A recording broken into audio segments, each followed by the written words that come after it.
everybody. This is the day that we're going to continue Trouble I've Seen, chapters 5 and 6, which was quite a bit to read. So I apologize to you. It was really quite a bit. I've added quite a bit to what we're going to talk about today, so we might skim over the book pretty quickly. So, the chapter title on chapter 5 is Whiteness Matters. So I'm going to ask you, who is white?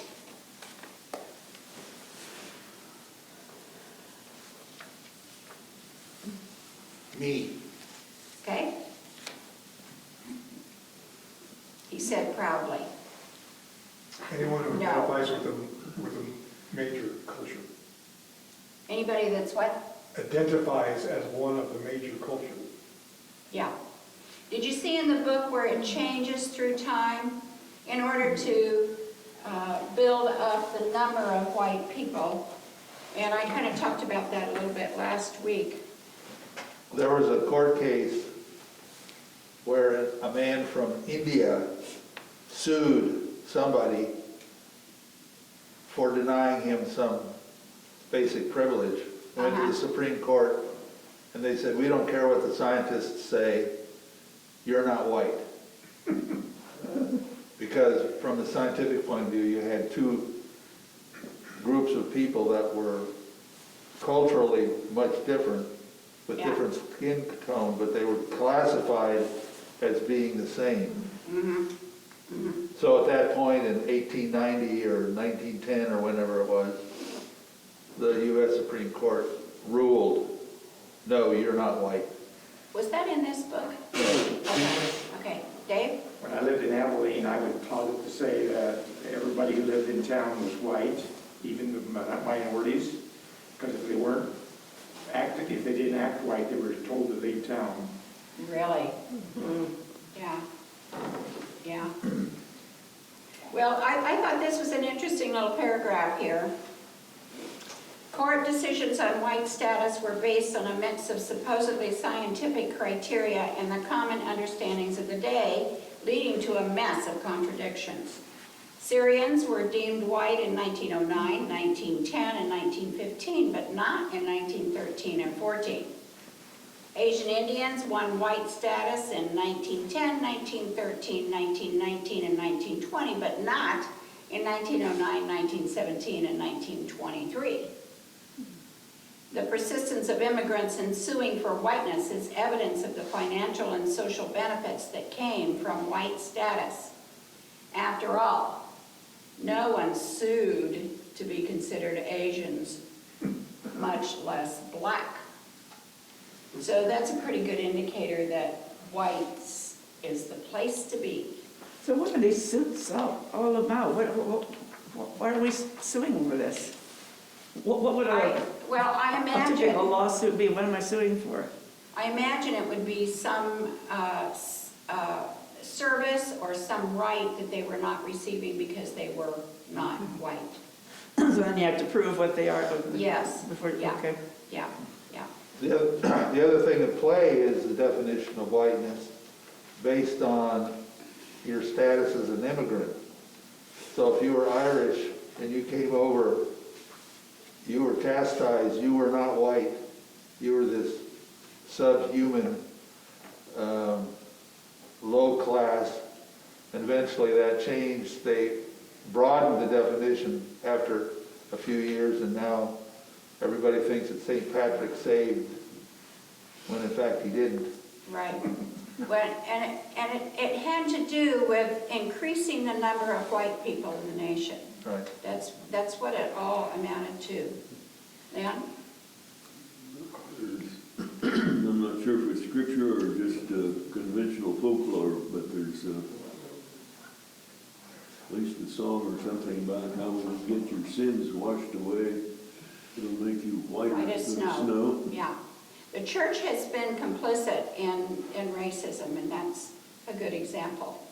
In this book, Cast, I thank you, Bill and Lois, for recommending this to me. It is such a great read. It's so well written. It's very smooth reading. In part 3, the author, and I have to tell you that Isabel Wilkerson is really quite an author, very well researched. This is her second book. She talks about the 8 pillars of caste. And I'll just very quickly read them to you. I'm not going to explain them all because it would take too long. The first one is divine will and the laws of nature. The second pillar is heritability. And let me just say a little bit about that. She's not discussing just the American caste. She also is talking about the Indian caste. In India, this is very clear, heritability. In America, the lawmakers realized that they had a problem with heritability because of the raping of black women.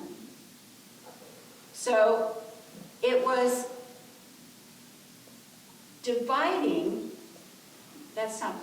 it was thinning of the black blood. So how in the world are you going to handle that legally? Eventually, and this has huge, I've thought about this over and over, this has huge implications in the black culture. Eventually, the law said that all children belong to the mother. And the mother, of course, was black. You couldn't say that children belonged to the father because the father was sometimes unknown, first of all, and was oftentimes white. So that's pillar number 2. Pillar number 3 is endogamy and the control of marriage and mating. Number 4 is purity versus pollution. In this book, it talks about water. And I think of Mr. Rogers' neighborhood when he had the postman's feet and his own feet in the little wading pool. That was a big deal. And Dan and Jean tell a good story about their dad and a swimming pool. Pillar number 5 is occupational hierarchy, the Jadis and the Mudsill. And I'm going to read to you from that part. Pillar number 6 is dehumanization and stigma. Number 7 is terror as enforcement and cruelty as a means of control. And number 8 is inherent superiority versus inherent inferiority.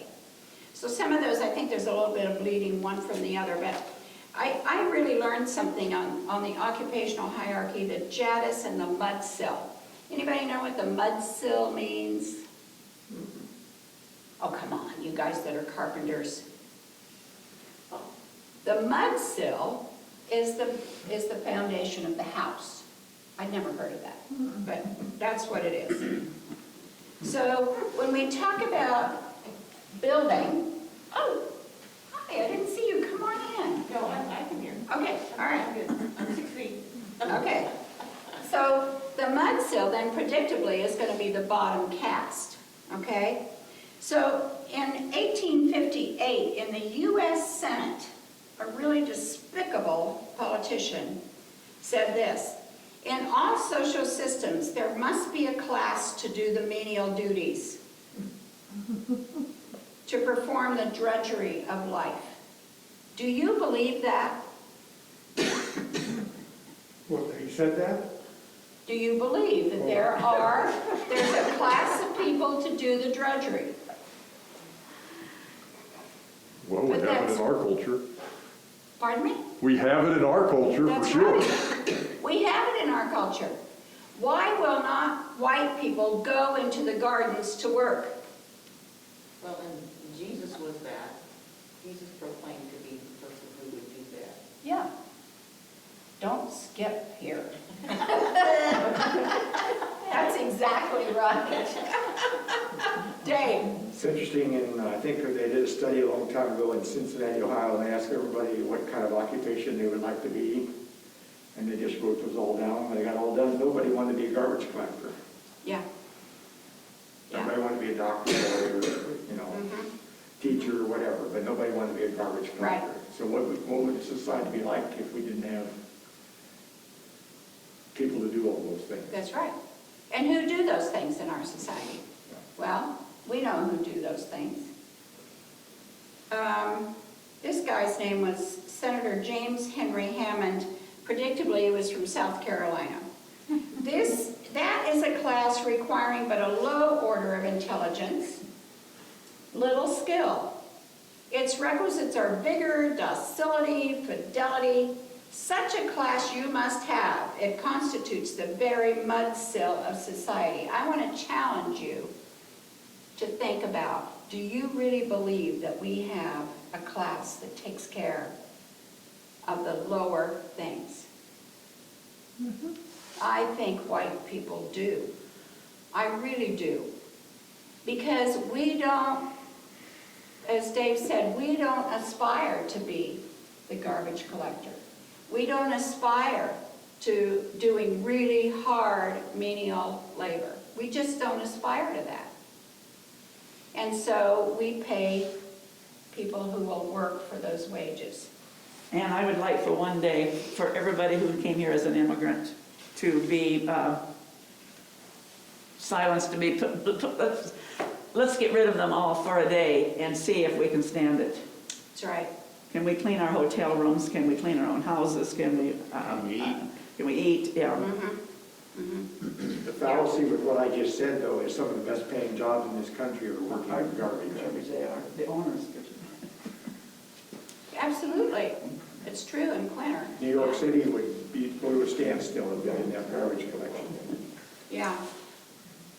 So, white people were very intentional about defining the roles of caste, and the black people were at the bottom.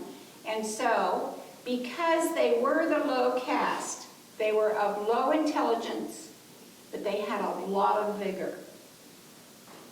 Okay? Do white people identify with that? Low intelligence, but lots of vigor? Can it be that we still believe that's true? No.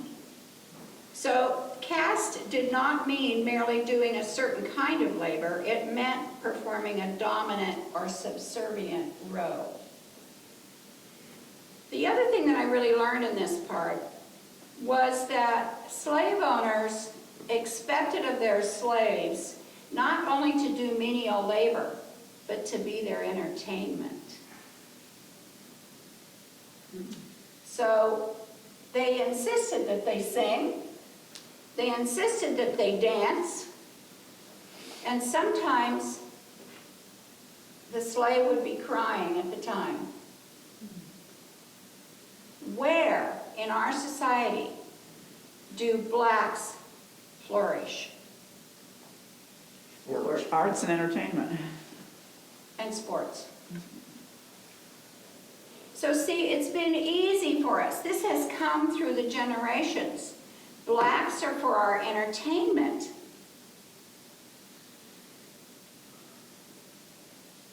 If they kneel on the football field, though, you've crossed a line. You really don't have the right to do that. Do you see how insidious this is? It has come through the generations, and we have learned it from the generations before us, and we don't even know it.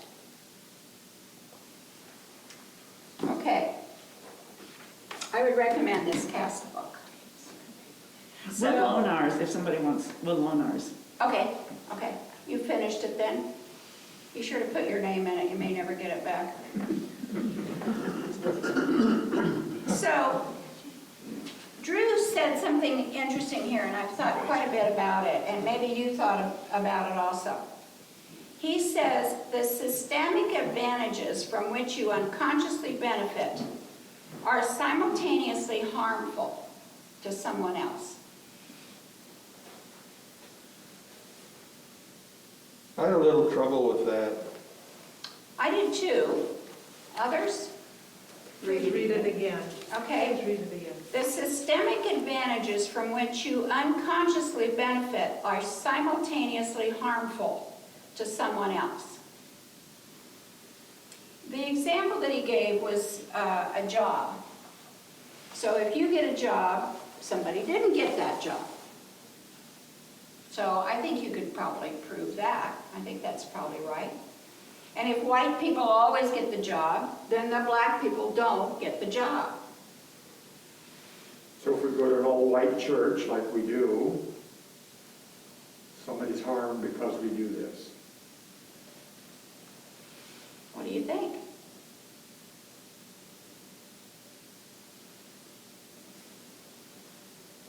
If I understood correctly, you said systemically.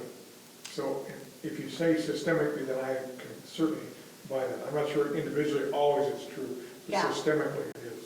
Yeah, good point. I had thought of that too, but I still get back to what is it that I'm doing that gets me an advantage but disadvantages somebody else? But systemically, that's true. In neighborhoods, if a white person gets a nice house, then a black person isn't going to get it. If a white person gets a loan in a bank, then the black person isn't going to get it.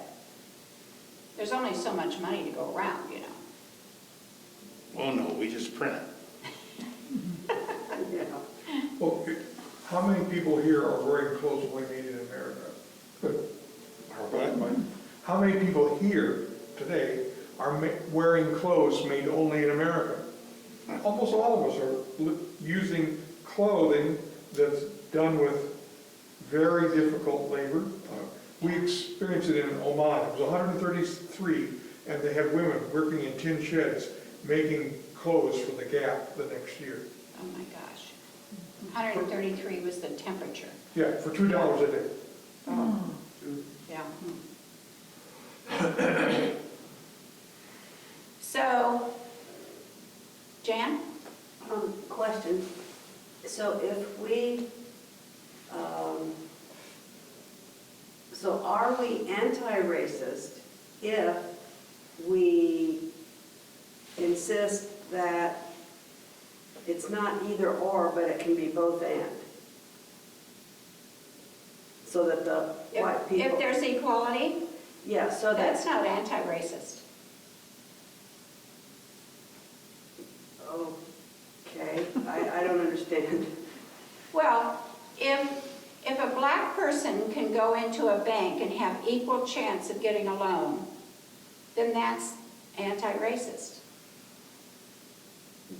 Yeah, okay? yeah, that's what I was That's not your, thinking. That's Yeah. what she was saying. Yeah, that both blacks and whites can buy a house right, in the same neighborhood if they want to. yes. And both blacks and whites and Hispanic, whoever, can get a loan at the bank. Mhm. So if we work for both and instead of either or, Mhm. Mhm. that would be considered good, anti-racist? Absolutely. That's what we're shooting for. My opinion. Anybody else have a different opinion? I read a story on Facebook about a woman who, a middle-class black woman, had a house. She wanted to sell it. She went to a realtor, asked how much he or she thought it was worth. This realtor knew that she was black. He gave her a number. She went to another realtor and this time stayed anonymous. And the difference in price was $60,000. Incredible. Okay, we need to move along. One of the things that I was really taken with was Drew's contention, that might not be the right word, that nice white people, a civil culture, has hindered anti-racism and helped racism. Are we nice white culture? We're so nice in this church. We're so nice. Well, he can't be racist.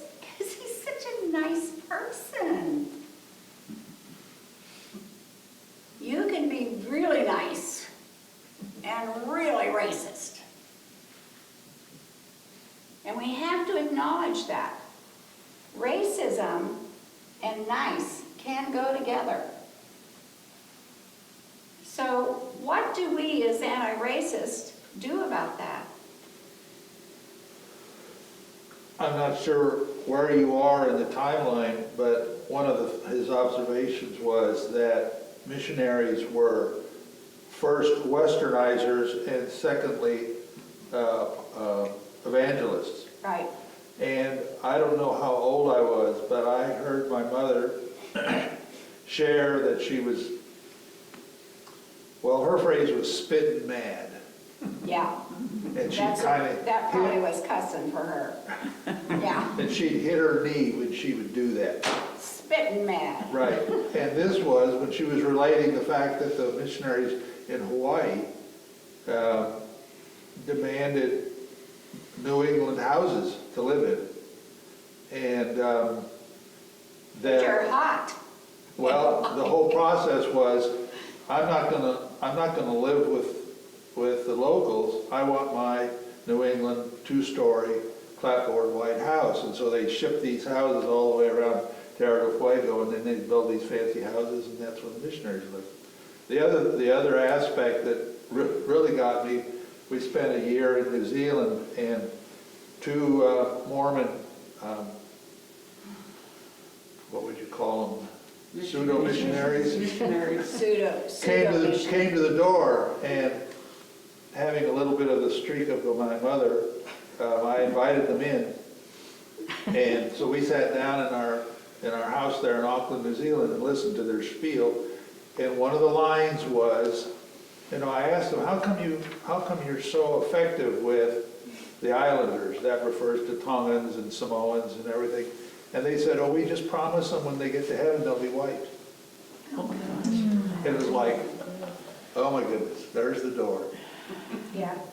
The other thing that came to mind was, we spent some time in Samoa, and we went to, I think it was a Methodist church, and all of the elders were men, and all of them had suit coats and ties on. This is in a tropical environment, where if they would go to work, they'd be wearing sandals and shorts and floppy shirts. And I asked somebody, I said, why in the world? It's so hot in here, why do they dress like this? And the reply was, that's what the missionaries required. Mm-hmm. Mm-hmm. Wait, and where did you see that? That was in Samoa. Yeah. How did you know I was going to tell that story? It was absolutely ridiculous. We sat in this church. The ladies had on big fancy hats. They were wearing hose in Samoa. Oh my! To be a Christian, that's what you have to do. Because you wear your Sunday best on Sunday Yeah, in Mormon land. yeah, And you Oh, dress, yeah. you dress up. yeah. And if you don't have a dress, you do. Right. Yeah. So, how many of you read Whiteness Matters? Did most of you read the assignment? Okay, good. I want to get to this. I really, really like this, and I think it should be something that, when we're talking to that nice, white, racist person, maybe we could say, until the story of the hunt is told by the lion, the tale of the hunt will always glorify the hunter. I really love that proverb. That's so good. History books were written by the winner. And so we only got half the story. There's another story. And we usually say, walk a mile. But this is a good one. Until the story of the hunt is told by the lion, the tale of the hunt will always glorify the hunter. And in our society, that pretty much is why whiteness matters. And I'm going to ask her something out of total ignorance. I know that this church has done great stuff for Haiti, right? Yes. Tons of money in there, and that's a white-black situation, right? Yes. Would you say that there's any glorifying the hunter in that situation, or are we concerned about the lion? Thoughts? Probably both. Probably both, Lynn says.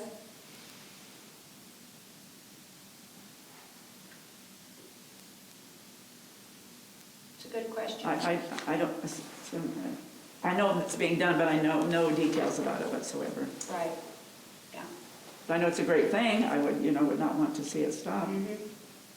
How many of us would choose to go visit in a Haitian congregation if we went to the Miami area? Yeah. Yeah. I think there's a large Haitian culture in New Orleans too, isn't there? I don't know. I was thinking that. I just know we have 5 Church of the Brethren, Haitian Church of the Brethren in Miami. Yeah, yeah. Yeah. And, yeah, it is. Uh-huh. Do we have a white one? Yes. Well, the mixed, white and black. Okay. Okay. Okay. Drew, I think is pretty prophetic here. If you want to follow along, it's on 112. We haven't yet realized how dangerous it is to conform our lives and our minds to the patterns of this world. And we don't yet know what it will require to have our lives transformed and our minds renewed. Until we do, many in the church will lead the way in white is right thinking. Also, at the end of the chapter on page 116, he talks about, for the church, what matters most is not whiteness, but the revelation of God found in Jesus' body, life, teaching, death, and resurrection, and as detailed in Scripture and encountered in spirit. So that's what you were talking about over there.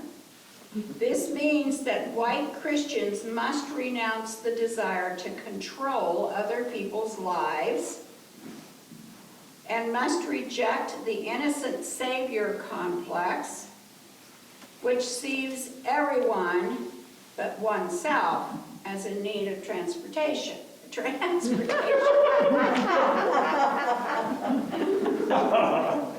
me read it again, because I think we lost the meaning.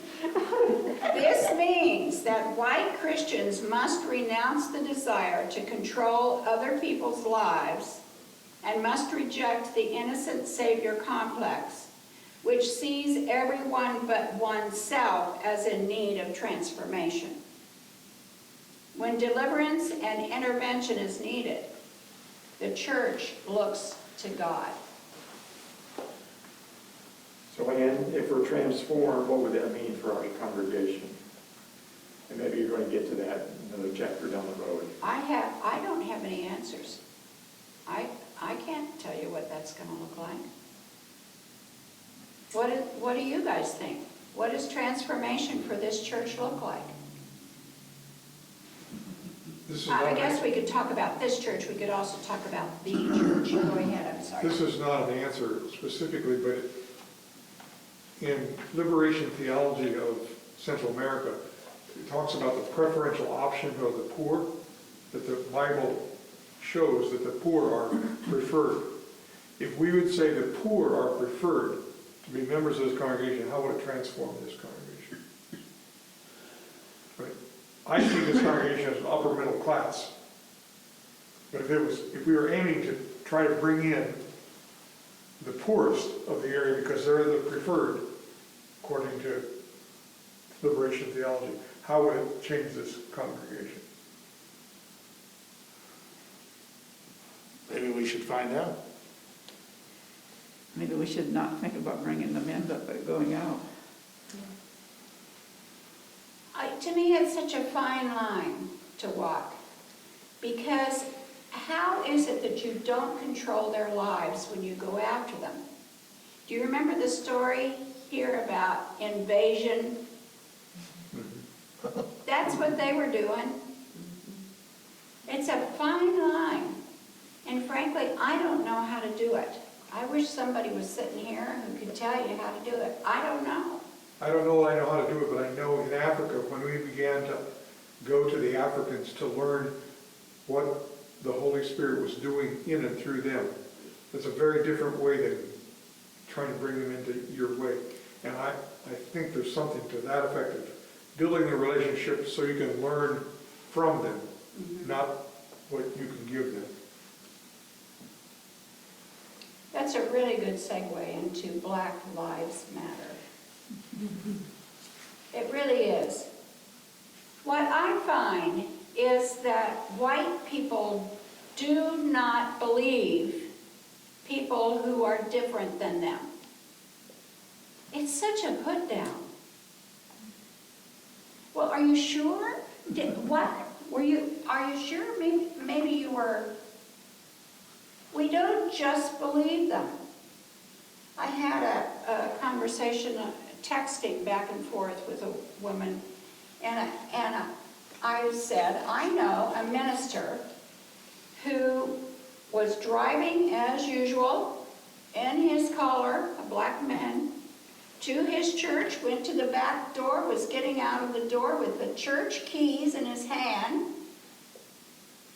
and a policeman pulled up because surely he couldn't be driving as nice a car as he was. And what are you doing at the back door of a church? And this woman said, well, he must have run a stop sign or something. So right away, our first instinct is not to believe. We really got to work at that, you know what? We really need to stop imposing our whiteness over what they say. Is that part of the problem right now, politically in our country? I mean, I just read the last issue of Land magazine, and this guy went through all the details of how this election could play out. Yeah, And a lot of it is based on lies. yeah. Now, is this country going to be transformed by this election, or what? And where are the Christians in that? Where are the Christians? Stand in line, vote. Yeah. I mean, you read that article and you just shake your head. All that stuff can't happen. Yeah. But again, going on through Hart, I mean, the power structures doing everything they can to keep their power. Yeah. And it's both Democrats and Republicans. It's not just one party. Mm-hmm. I mean, just before coming here tonight, they were interviewing this Jamie Harrison in South Carolina. And he says, we've got a chance of having 2 black senators from South Carolina. And you just talked about that South Carolina got senator from way back. I mean, that's a transformation, isn't it? Yes. Yeah.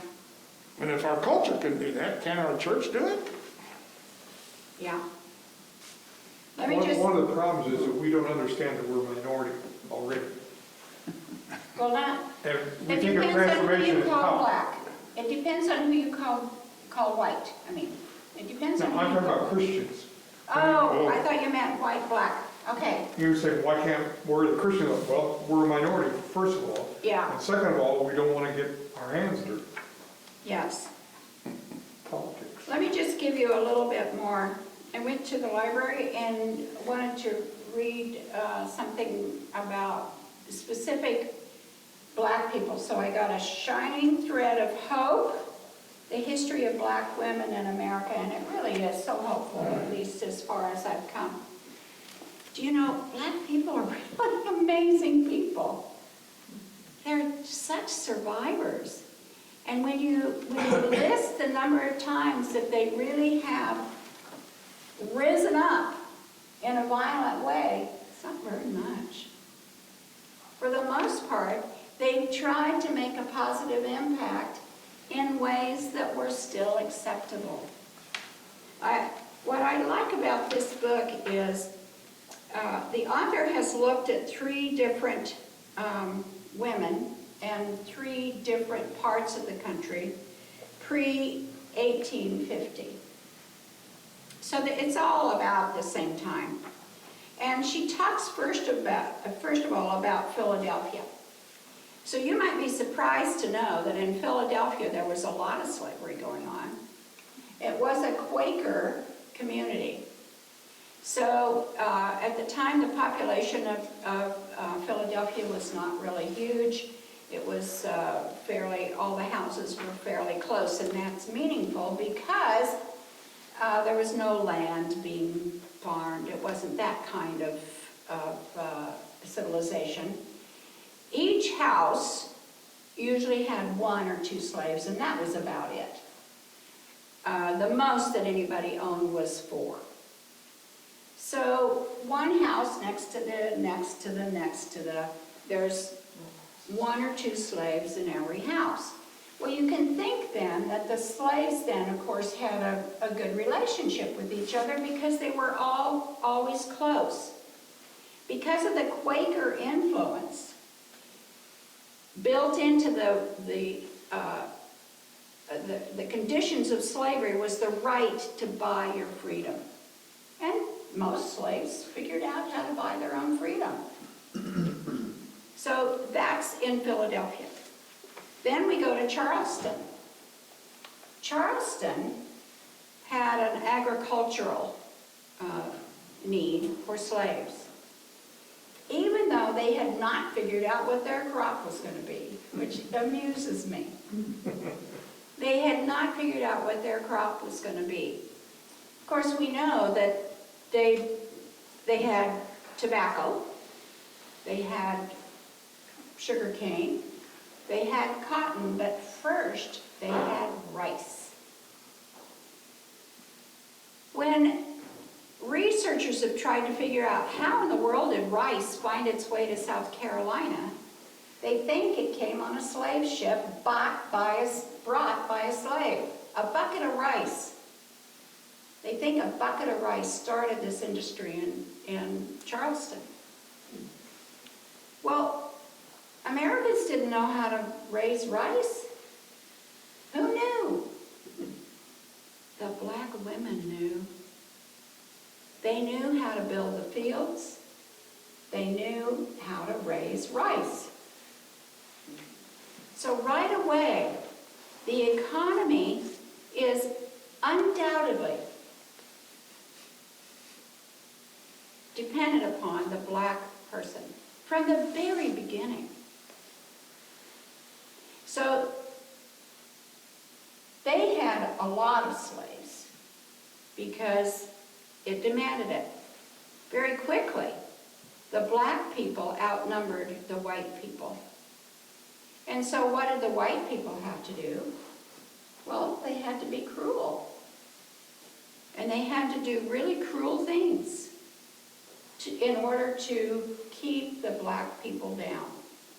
There were so few white people that sometimes the foreman on the plantation was a black person, which I think is amusing. And even yet, there was no uprising. It was interesting to me that, I don't know if you can see this picture, but this woman would be one that would have been similar to those women who took produce in the name of their master to the market in Charleston. I love this story because these women would set up first of all, they would arrive very early at market. And with the money that their master had given to them to bring home produce, they would buy everybody else's produce. They'd put themselves in as middleman, up the price a penny, and make some money. White people were aware of that, and they tried to stop it, but the black women always figured a way around. I love that story. The last place was in New Orleans. New Orleans at the time was not owned by the United States of America. It was a French colony. And the people who lived there in New Orleans were very poor. And they really didn't have a good way of living. So, but they still owned slaves. The problem was they were so poor that they didn't have the means to take care of their slaves. So the slaves were even more poor than their masters. The difference here was, oh, let me back up to Charleston because I want to make sure you all know this, but I want to make this point. In Charleston, the cruelty to the slaves, part of it was that they separated families. And in separation of families, the husband and the wife oftentimes they couldn't be married. They couldn't be married. That's one of the pillars in endogamy. You can't get married.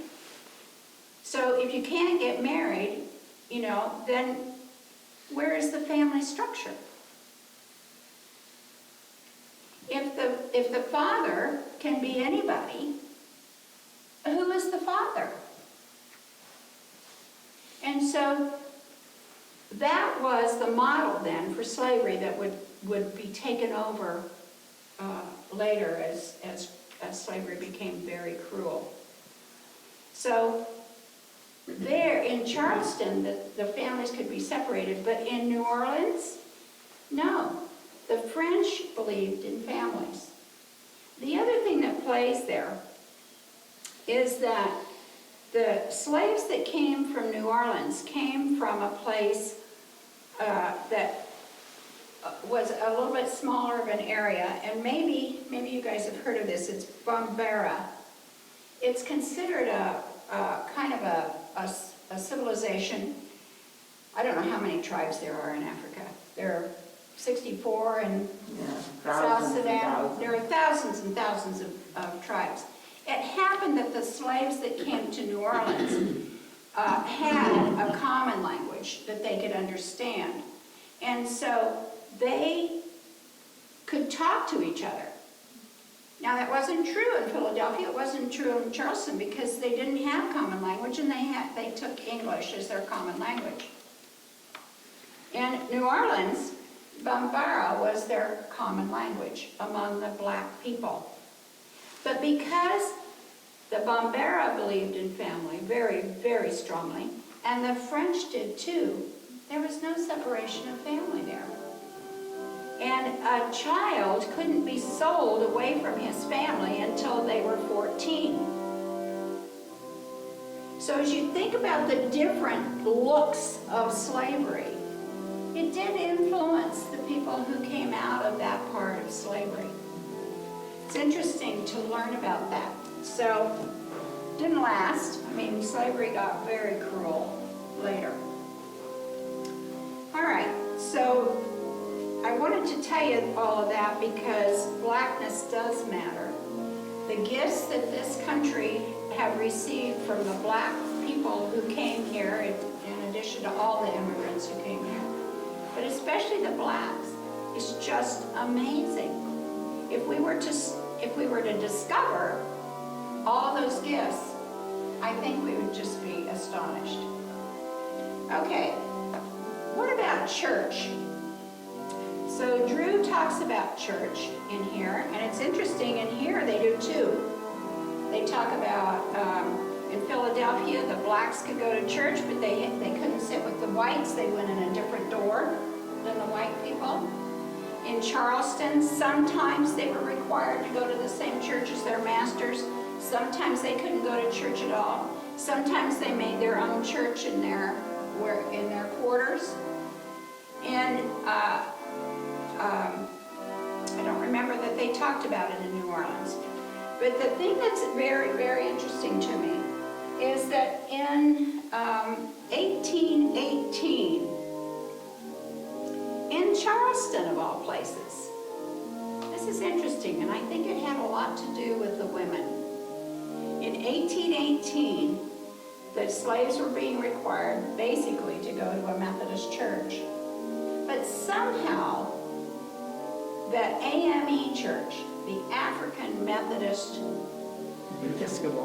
Episcopal Church, was started with 4,367 African Americans. So now, as we look at black churches, the AME is right up there. It was Martin Luther King's church. In Africa, there's the African, what is it called? Inland.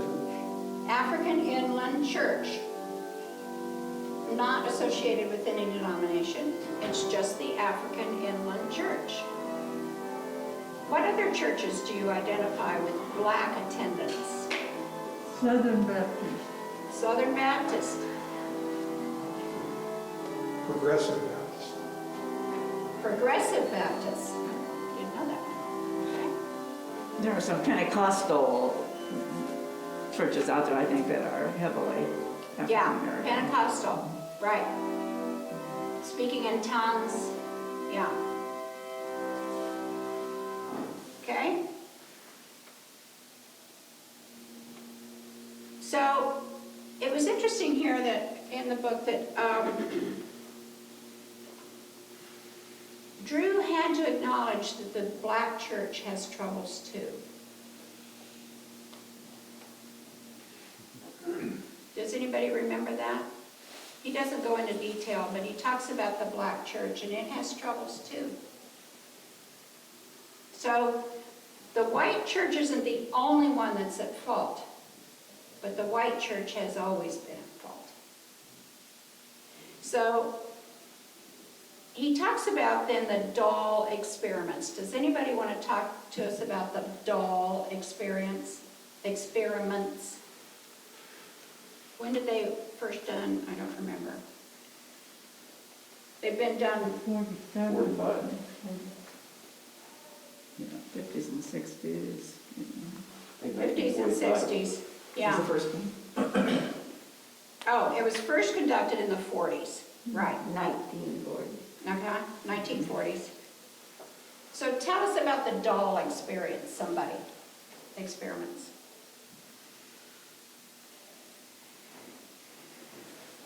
You want me to talk?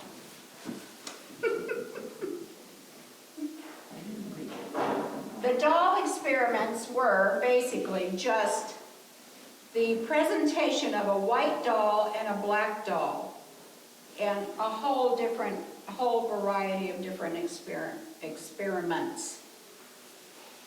And then questions were asked of black children, of white children.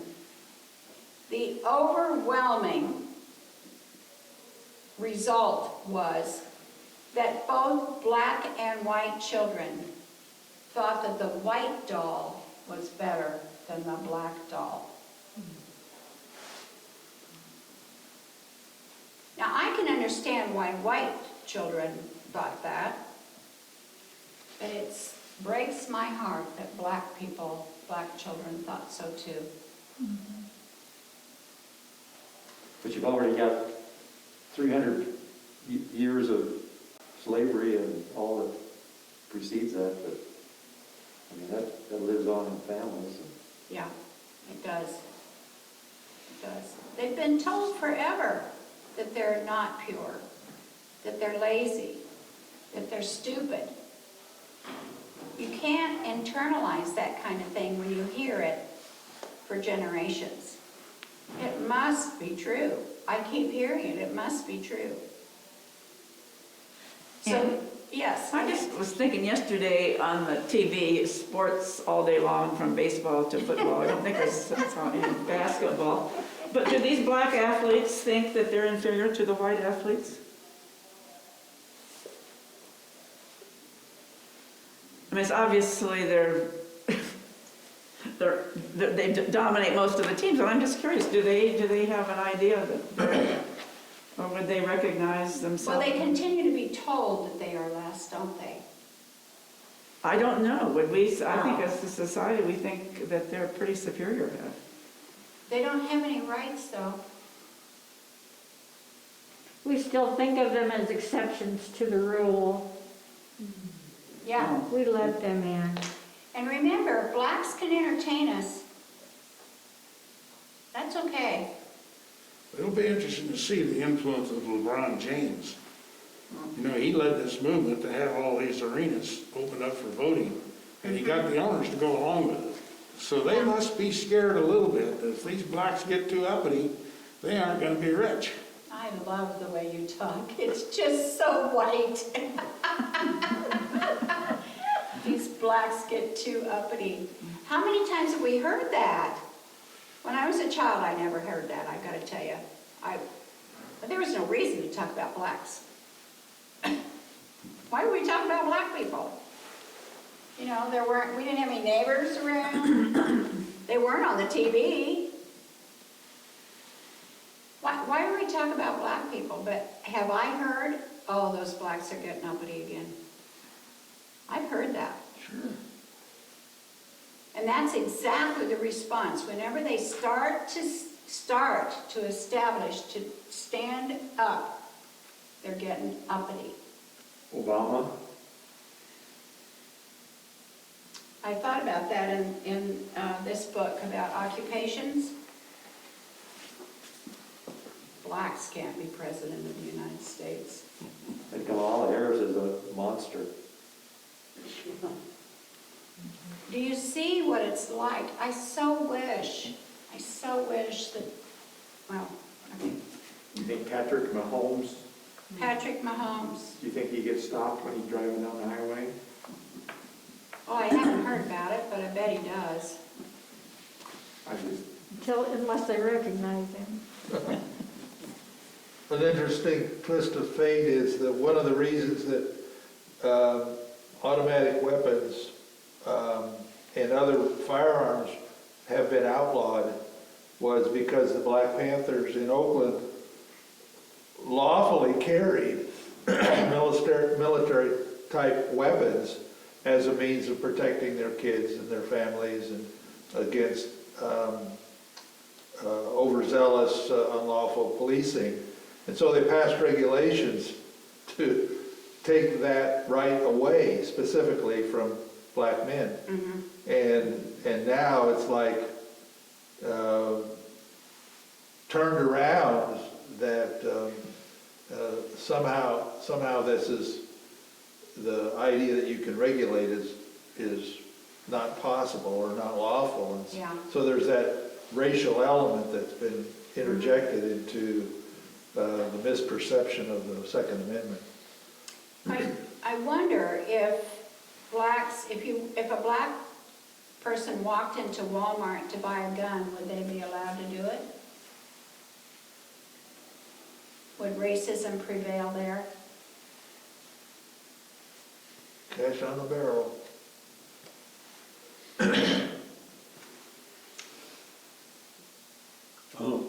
I'd like to throw in something that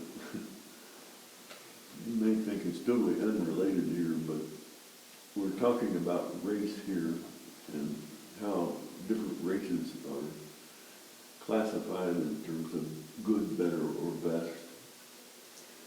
That same kind of classification occurs in many, many other areas too.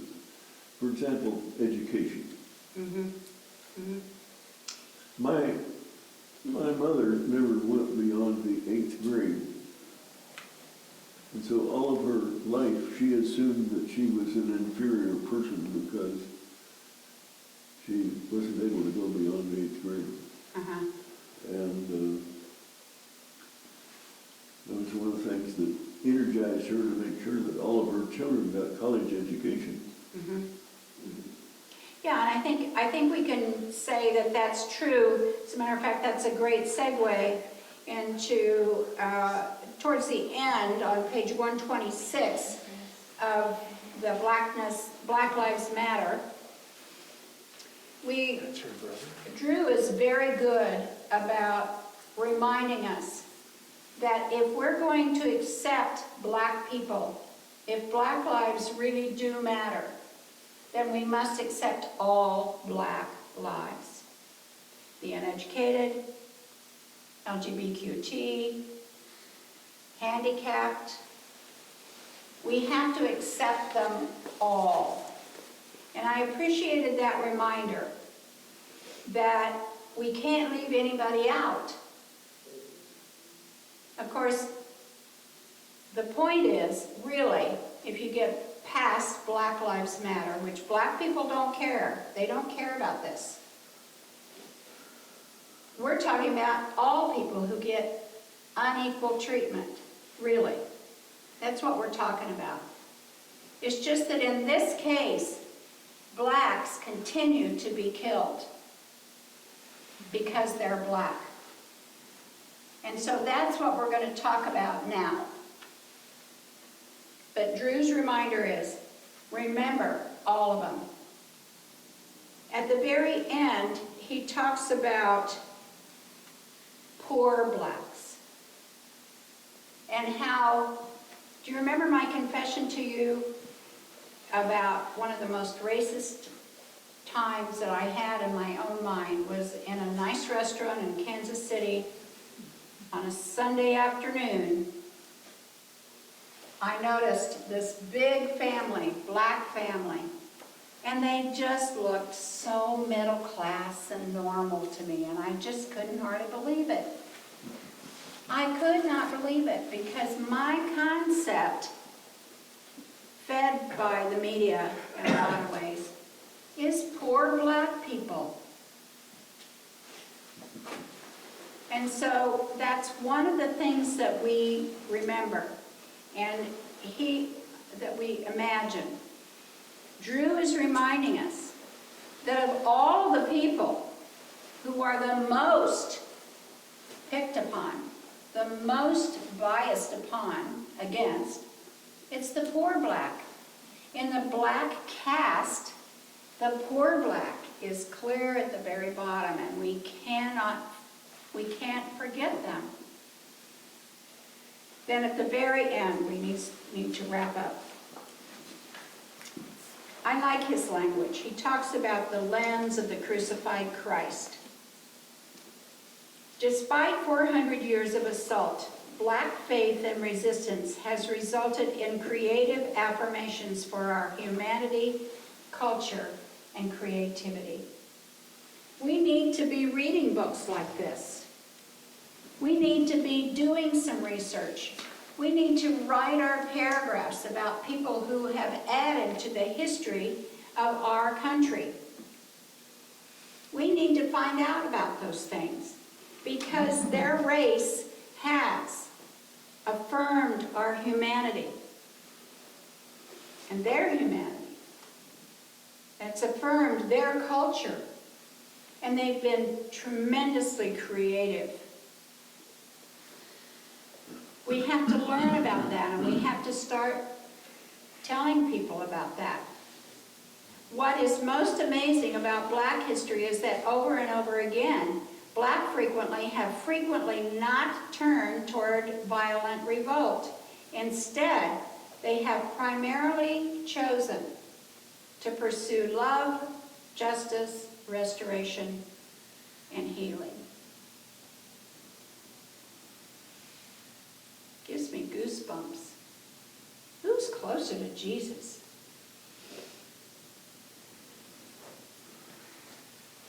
So, next week, on the 25th, no, on the 1st, we're going to do chapters 7 and 8, the lure of status and respect and renouncing every hierarchy. Then the last week on the 8th, bring your paragraphs. If you wanted to write a little chapter in a book, that's fine. Bring it, we'll look at it. There are some things that are worthy of being a chapter in a history book. Reach for people, black people. Find a book like this. Google. Look at events that have happened in our country that have to do with racism. The Tulsa riot was one of them. There's all kinds of things out there that we need to discover. So be ready, you've got 2 weeks. Okay, see you next week, 8:30.